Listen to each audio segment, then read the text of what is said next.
As we begin our math lesson today, take out your slates or use a piece of paper and see if you can answer this question. 2 1/4 equals how many fourths total? Go. Okay, lots of ways we could look at to solve this, but the way that I want to look at right now is using some grid paper. And what we know is, okay, if we remember back from when we just finished up talking about the whole, we know that the whole for this problem, okay, our fraction that we were given, our mixed number, was 2 1/4. And we find the whole in the denominator. So the whole is made up of fourths. Okay, and what we know from this problem is that we have two wholes and another whole would give us 4/4, but we only have 1/4. Okay, so we have two wholes, and as I shade these in, I'm also dividing them into fourths. Okay, and we have all of that shaded area is what we have here in 2 1/4. Okay, so 2 1/4 equals how many fourths? And we have one whole here, and one whole is 4/4.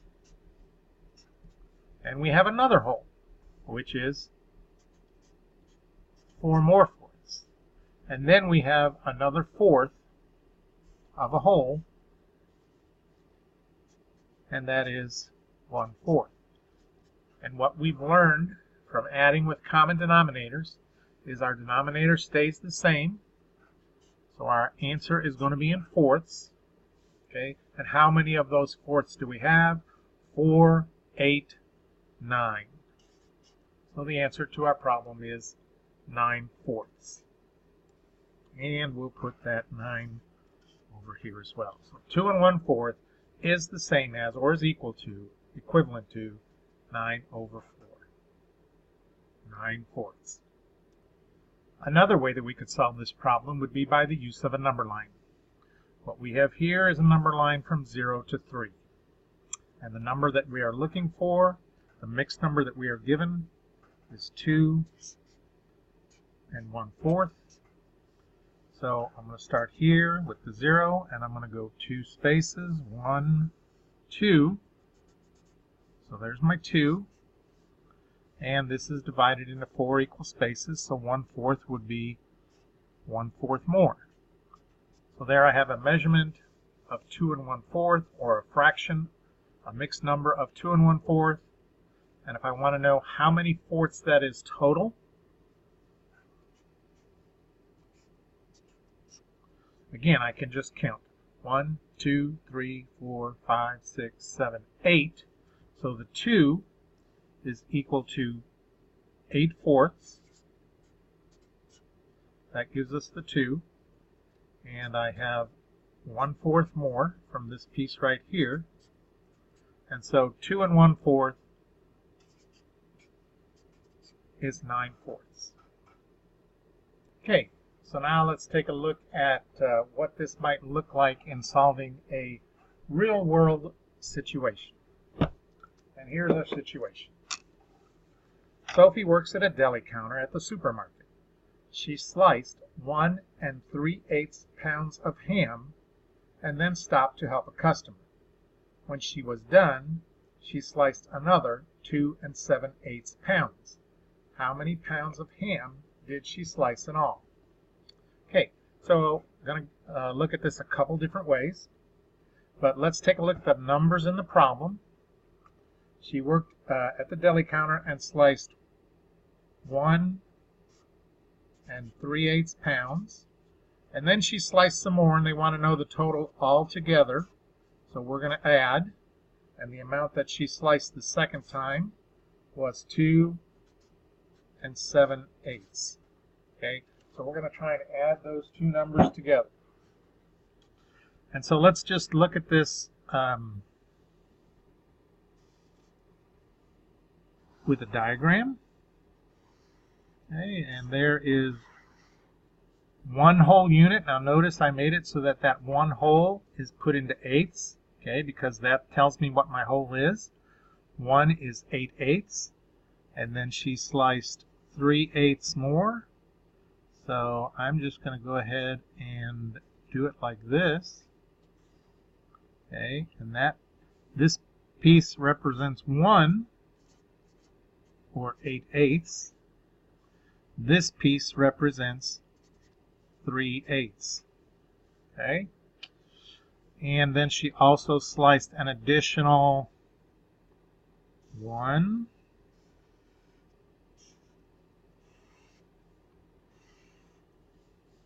2, and again, every time I make a hole, I'm making it so that hole is 8/8. So there's 1, 2,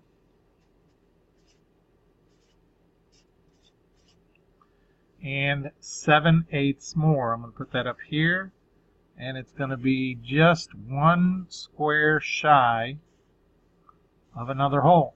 Okay, so remember, if we had the hole, it would look out to there, but we are only given 7/8. And now I got to add all that together. Okay, one way that I could do it is I could just count how many pieces, because each piece is 1/8. Okay, 1, 2, 3, 4, 5, 6, 7, 8, 9, 10, 11, 12, 13, 14, 15, 16, 17, 18, 19, 20, 21, 22, 23, 24, 25, 26, 27, 28, 29, 30, 31, 32, 33, 34. Okay, so I have a total of 34 pieces, and each piece is 1/8. And so I could say my answer is 34/8. But a lot of times what they're going to ask you for is they're going to say, okay, don't give me an improper fraction, give me the mixed number. Okay, so I'm going to do that. And one way that I could do that is I could just start combining. I've got a whole one here, and a whole one here, and a whole one here. Okay, so I know I have 3 whole units. And I have 3/8 and 7/8. Okay, now when I add that up together, I'm going to get 10/8, and that's going to be another improper fraction. So I cannot give an answer of 3 and 10/8 because there's mixed numbers and there's improper fractions, but we definitely never put them together and have a mixed improper fraction. Okay, so we've got to figure out what to do here with that 10/8. Well, I'm going to take this piece right here and move it into that empty slot. Okay, which means now over here in this part I have 8/8, which is another hole. Okay, so 1, 2, 3 holes. But now here I don't have that piece because I moved it over, and instead of 3/8 I have 2/8.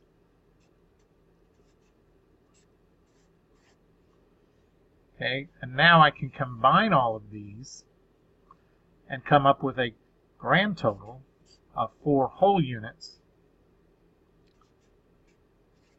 and 2 units that are 8ths. So my final answer as a mixed number is 4 and 2/8. My answer as an improper fraction is 34/8. So one of the key concepts that we're going to need to understand in order to be able to add and then later subtract fractions with mixed numbers is this idea of what is a mixed number. Okay, and how can we rewrite that mixed number, decompose it so that it helps us to be able to add or subtract. And one of the things we can do, let's get a problem like 2 and 1/5 plus 3 and 3/5. Okay, and one of the things that we might want to do in order to add this together is to just convert everything into fifths. How many fifths are there? Okay, 2 and 1/5 is how many total fifths? Well, 1 whole is 5/5. 2 wholes is going to be 10/5, plus 1 more gives me 11/5. So another way of saying 2 and 1/5 is 11/5. And then over here, 1 whole is 5/5, 2 wholes is 10/5, and 3 wholes is 15/5. Plus I have 3 more. So 15, 16, 17, 18. 18/5. And if I want to look at what that might look like over here, okay, let's go out 5 spaces. So each bar represents 1 whole because each bar has 1, 2, 3, 4, 5/5. And in the very beginning number, I have 2, and I have 1/5. Okay, and I'm going to put that 1/5 on top. That way I can stack all my whole units together. And then I have 3 and 3/5. 1, 2, 3, and 1, 2, 3/5. Oh, good. I didn't have to regroup or have that improper fraction up top. Okay, so I can just look at my total answer here. 1, 2, 3, 4, 5. So it's equal to 5 whole units and 1, 2, 3, 4/5 of another whole unit. So in this case, my answer would be equal to 5 and 4/5. And if I had added this across, okay, 18 plus 11 is 29. And that would be 29/5. So now my question is 29/5 the same as 4 and 5/5? Okay, and again, if I just count these out, and I'm not going to count individually because I know each one is 5, so I can count by 5s. Here I have my answer, 1, 2, 3, 4, 5, and 4/5. Or 5, 10, 15, 20, 25, 26, 27, 28, 29. 29/5. 4 and 5/5 are equivalent. They are the same value. Before we leave, we're going to look at one more strategy for adding these. Okay, and that is, it's a lot easier to me sometimes if we tower these or stack them on top of each other. I like to consider the fractions as place values. And what I mean by that is here we have the ones place, and here we have the fractional place, or the sixths place. Okay? And so I can just add these up as I would any other time and say, okay, 5 plus 6 plus 4/6, well, that's 9/6, and 3 plus 2 is 5. Okay, but I'm not done yet because now I have that improper fraction with a mixed number, and I can't have that. But what I know is that 9/6 can be decomposed into, I've got my 5, right? There's my whole, plus 9/6, 6/6, and 3/6 are 9/6. So I still have an equivalence here, okay? And I've decomposed this into one whole and the leftover piece. And so to write this as a mixed number, I simply take the 5 and combine it with the whole that I took out of here. And 5 plus 1 is 6. And 3/6. And some of you might be saying, well, 3/6, that could be stated as 1/2. And that's true. It can be. Okay. Want to take a look at this to diagram it out again. Okay. So we've got 3, 1, 2, 3, 4, 5, 6. Each bar is 6 across. And I have 1, 2, 3 bars in the first number. There's 3 and 5/6. Let's go, let's still go up top. Okay, there's my 5/6.